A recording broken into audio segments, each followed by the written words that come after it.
oppose reduction in workdays over petrol subsidy removal. E-hailing drivers shut down operations as hike in petrol price impacts business. State governors, major oil marketers back petrol subsidy removal. Rivers State House of Assembly elects principal officers. On the foreign scene, possible lawsuits loom for former U.S. President Donald Trump. Peace is the path to the prosperity of a nation. Let peace reign. I am Ifeemi Andrew.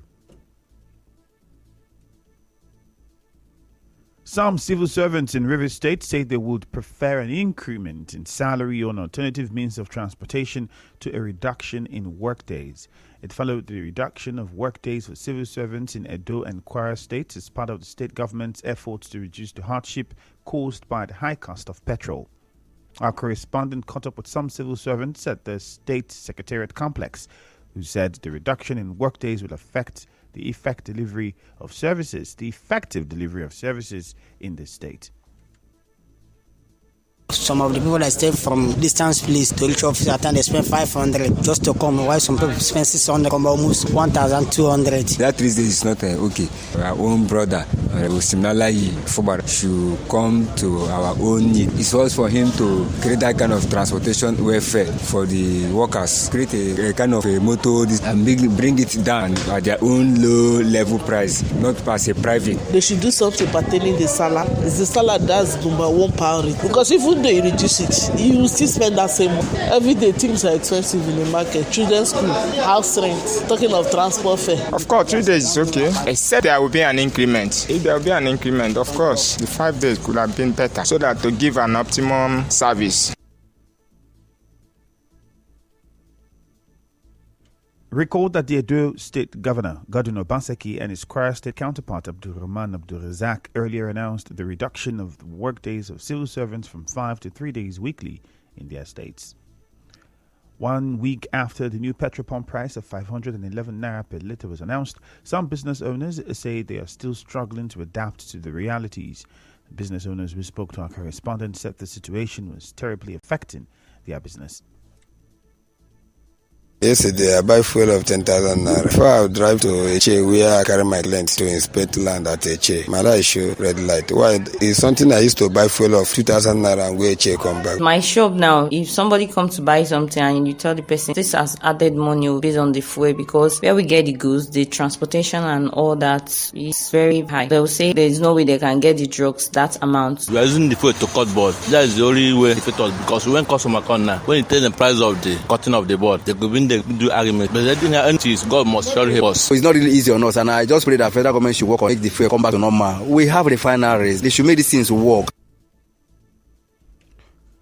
Meanwhile, the Amalgamated Union of App-Based Transport Workers of Nigeria has started a 4-day indefinite nationwide strike. Announcing this in Abuja on Wednesday, the union's national deputy president, David Nosa, said the action was necessitated by the increase in the unit price of petrol, as well as the poor treatment of app-based transport companies.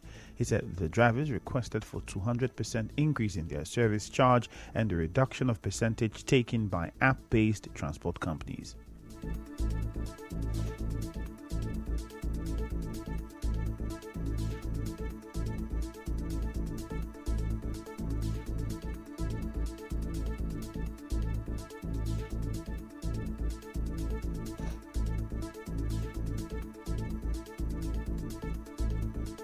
We demand that they should increase our fare with 200% increment. They should also reduce their percentage by 50%. They collect about 25 to 30% respectively from every trip we make, because it's affecting our drivers. Imagine a driver bought a fuel for 10,000 naira, only for him to work 13,000 naira. Now, when you remove the fuel money and remove the 25% money, there is nothing left for the driver.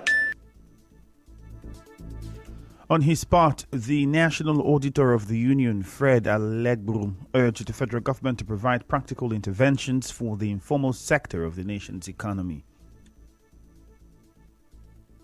We are sending message also to federal government to look for a way they can get a palliative for the app-based workers who are in the informal sector of the economy. Even if you increase minimum wage, it does not affect the informal sector. It only affects the government workers and civil servants alone. In Port Harcourt, an e-hailing driver, Laurentia Ogu, also spoke to our correspondent.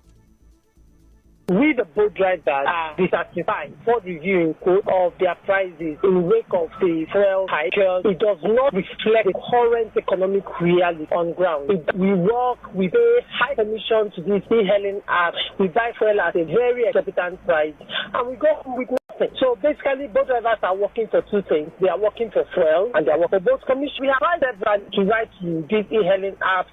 We have pleaded with them. We tried to communicate our dissatisfaction and they do not want to listen. So we decided that we are going to go on strike to get their attention.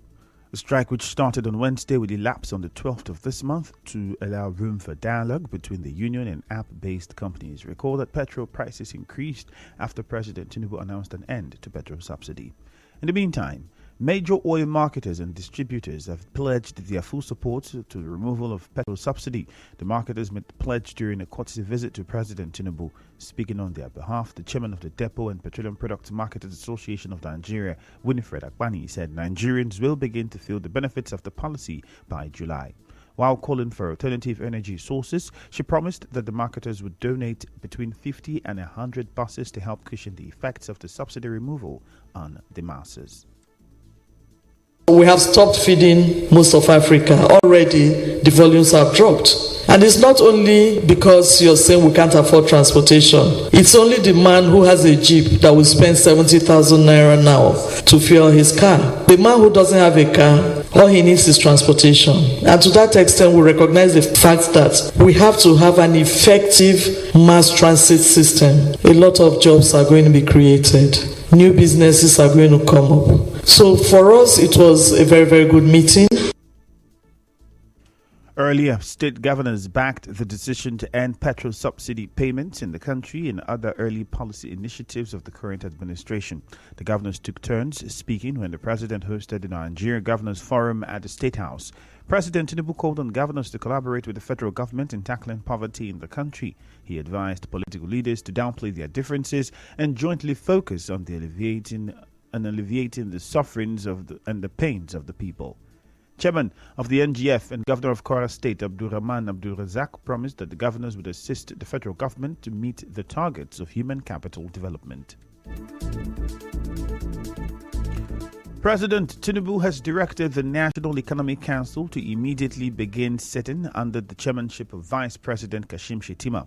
He directed the council to come up with input on palliative care and the minimum wage review as part of measures to cushion the pain of subsidy removal.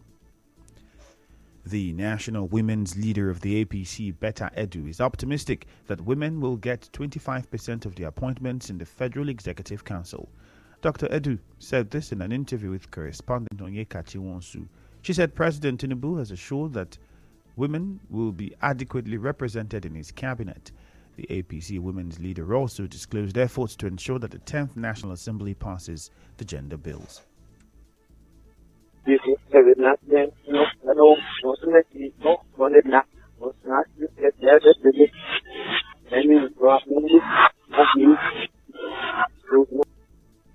apologize for that poor audio quality. As you may know, the National Gender Policy formulated a 35% affirmative action in Nigeria since 2006. The policy, which demands that 35% of women be involved in all governance processes, is still not practiced 1 year after a landmark judgment upheld and mandated the implementation of the provisions of the National Gender Policy on 35% affirmative action in appointive positions. Meanwhile, a former Minister of Information, Culture and Tourism, Eden Duke, says he expects technocrats and politicians to make up the cabinet of the current administration. There has been eloquent testimony of the ability of the president to identify credible talent. There's got to be a balance of the technocrats and the politician. And when you are looking at the politicians, you are looking at politicians who have excelled and are able to bring exceptional value and rapid progress in whatever areas of responsibility they find themselves. President Tinubu has inaugurated Senator George Akume as the Secretary to the Government of the Federation, the SGF. Vice President Kashim Shettima and some senior government officials were present for the ceremony, which took place in the State House Council chambers. Speaking to newsmen after the ceremony, the new SGF said it was an honor to be chosen to serve Nigerians. To have been selected to serve in this exalted position, out of over 200 million Nigerians, is a challenge to serve in line with the oath I have taken today. I assure Nigerians I will do my best. I will not disappoint the president. I will not disappoint this country. I will not disappoint my party. I believe Nigerians will find fulfillment in my responsibilities as I discharge them in their own interest. Guided by Almighty God, I will do my best, and Nigerians will really have to reap the dividends of democracy. The president also inaugurated the outgoing Speaker of the House of Representatives, Femi Gbajabiamila, as Chief of Staff. Mr. Gbajabiamila has said he will resume duties as Chief of Staff on June 14. The outgoing Speaker gave his farewell speech during the valedictory session of the 9th House of Representatives yesterday. The House later adjourned until the inauguration of the 10th Assembly on June 13. The Senate will hold its valedictory session on Saturday, signifying the end of the 9th Assembly. The President of the Senate, Ahmed Lawan, who made this known, also said President Bola Tinubu will meet with all senators-elect and their counterparts in the House of Representatives today. Still ahead, Rivers State House of Assembly elects principal officers. Stay tuned.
Officers of the election took place at the first legislative sitting of the House yesterday. The member representing Auda East Constituency 2, Ehie Edison, was elected as leader of the House, while the member representing Okrika Constituency, Linda Stewart, was elected as deputy leader. The lawmaker representing Akukutoro Constituency 2, Major Jack, was elected chief whip of the House, and Ofix Kabang of Andoni State Constituency was elected deputy whip. Correspondent Suebiruware reports that the House adjourned plenary to 19th of June. In the meantime, the leadership of the River State House of Assembly is appealing for support from members of the Parliamentary Staff Association of Nigeria, PASAN. The Speaker of the House, Martin Zamewole, shortly after yesterday's sitting, urged members of the association to ensure the House succeeds. Why we have come or called for this meeting this afternoon so that we can rub minds together. And what we want to achieve in the next 4 years is a departure for the better. What we want to do is to move the assembly to the height where it should be. But we don't claim to know it all or to be perfect. Even when we know it all, we may not be able to still do what we have on our list without you. So we need all of you in the various departments to join hands with us so that we can achieve what we want to achieve. The Speaker also said lawmakers are focused on fulfilling the expectations of Rivers people. He said the House will soon come up with their legislative agenda that will accommodate everyone. I said that the legislative agenda for the 10th Assembly will be rolled out. So you cannot roll out an agenda alone as an individual. We have just been sworn in as officers, and of course we took our oath of office as members. We are going to work together as an assembly. 32 of us will sit down, discuss where are we going, how do we get there, and it will be something that will be a consensus arrangement so that when we roll it out, people will know that it's not a one-man thing, and we will follow it and ensure that it's to the benefit of the people of Rivers State. Responding, the chairperson of PASAN in the State House of Assembly, Comfort Obwene, assured the state lawmakers of workers' cooperation in the discharge of their legislative functions. Mr. Speaker, like you said, this is not a day for big talks and plenty talk. We are excited that you are already aware of our issues, and we're also excited by the promises and the resolve of this new assembly to make things better. We want to just assure you of our commitment to work with you. We want to assure you of our commitment to put in our best to move this assembly forward. The River State House of Assembly has always been a pace setter, so we are happy that you are resolved to bring us back to that enviable position. We go on another short commercial. The news continues afterwards. Stay tuned.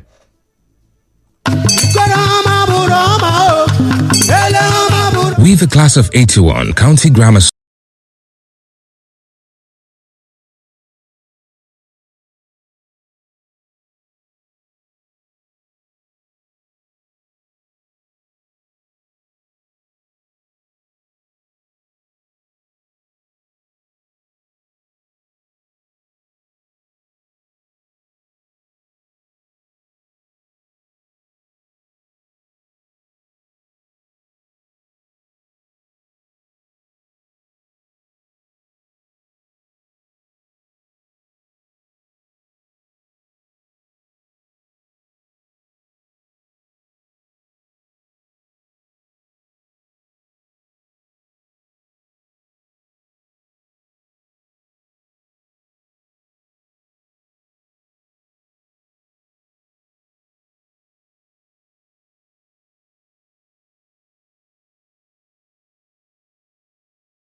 In other news, the Vice-Chancellor of the University of Port Harcourt, Owunari Georgewill, says the university will continue to provide the platform for all disciplines to excel and fulfill their mandates. Professor Georgewill said this while declaring open the 5th Journalism Educators Foundation Conference yesterday. The conference is organized by the Journalism Educators Foundation in collaboration with the Faculty of Communication and Media Studies at the University of Port Harcourt. The JEF chairman, Professor Anyethiok Udo, spoke to newsmen shortly after the event. As scholars, we research just to find out solutions to problems. When you research, there must be at least one problem for you to solve. We do research, we do community service, and we teach. The major aim of this foundation is to interact with journalism in the field so that we learn from them what is happening in the field, and then we also give to them what is happening in the classroom from the researches that we have made. 3 times since we started, we have given them free workshop. Some participants also spoke to our correspondent. It's been insightful. I think the most important thing is visibility. They can make the conference more visible, not just to, staff. Like I found it on the staff platform, but they should encourage also share it to student platforms. I would also encourage every student, whatever category fall in, to participate, because it's not just going to help boost your career, it's also going to help expose you to a whole lot of other things. This conference gives us an insight of what it takes for you to become a real journalist, what concerns them and the role they can play in developing nations and how they can contribute towards communication accountability. Students also at this point have come to know how effective communication as a tool is in economic recovery in this our nation, Nigeria. Our correspondent reports that practicing journalists and journalism educators in various higher institutions are attending a 4-day conference that has the theme Communication, Accountability and Socio-Economic Recovery in Developing Nations. The conference is chaired by the Chief Executive Officer at Bowen Luxury Estates, Ori Martins, who also received an award at the event yesterday. And now we'll bring you news from around the world.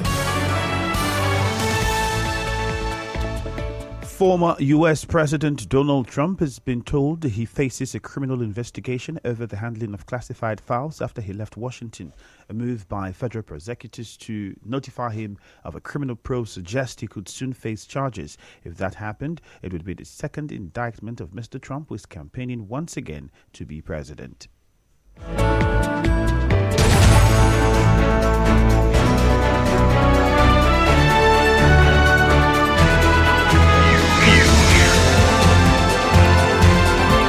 This is the news on 92.3 Nigeria Info.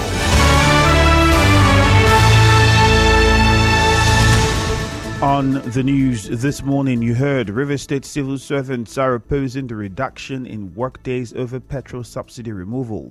E-hailing drivers have shut down operations as the hike in petrol price impacts businesses. State governors and major oil marketers have backed the petrol subsidy removal. Rivers State House of Assembly has elected principal officers. On the foreign scene, a possible lawsuit looms for former U.S. President Donald Trump. The news was edited by Choma Ezemafo. Light rain showers expected in Port Harcourt this morning. Peace is the path to prosperity of a nation. Let peace reign. My name is Ifeemi Andrew. Good morning.